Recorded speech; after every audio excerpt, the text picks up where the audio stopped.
AP మాజీ CM Jagan press meet పెట్టిన ప్రతిసారి ఏదో ఒక దానిపై ఆయన ట్రోల్స్కు గురి కావడం ఖాయం. వారాంతపు మీడియా సమావేశం ఏర్పాటు చేసిన జగన్ ఈసారి రాష్ట్రంలో కరువు పరిస్థితులు, బీసీ రిజర్వేషన్లు చాలా అంశాలపై మాట్లాడారు. కూటమి ప్రభుత్వంపై విమర్శలు చేశారు. చంద్రబాబు సర్కార్ అన్నింటా వైఫల్యం చెందిందంటూ విమర్శించారు.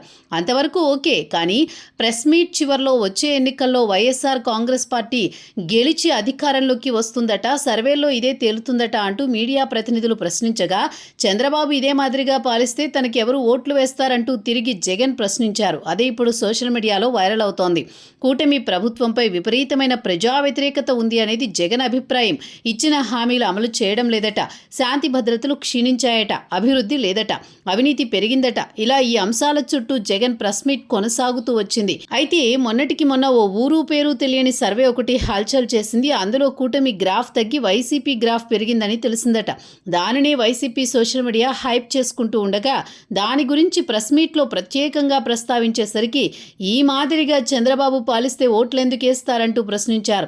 అయితే నేరుగా సమాధానం చెప్పకుండా బాగా పాలిస్తున్నారు కాబట్టి చంద్రబాబుకే మళ్ళీ ప్రజలు ఓటు వేస్తారు అన్నట్టు మారింది జగన్ హావభావం.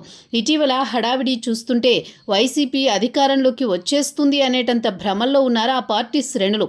ఇక తిరుగులేదు, కూటమి పని అయిపోయిందంటూ తేల్చి చెబుతున్నారు. కానీ వాస్తవ పరిశీలకులతో పాటు కొన్ని వర్గాల వారు చెబుతున్న మాట ఏంటంటే, కూటమి ప్రభుత్వంపై సాధారణ వ్యతిరేకత ఉంది. ఏ పార్టీ అధికారం చేపట్టినా అదే స్థాయిలో వ్యతిరేకత ఉంటుంది. కానీ ఆందోళన కలిగించే విషయం ఏంటంటే, కూటమి కంటే వైసీపీ పైనే ఎక్కువ వ్యతిరేకత అని మెజారిటీ విశ్లేషకులు అభిప్రాయం వ్యక్తం చేస్తున్నారు.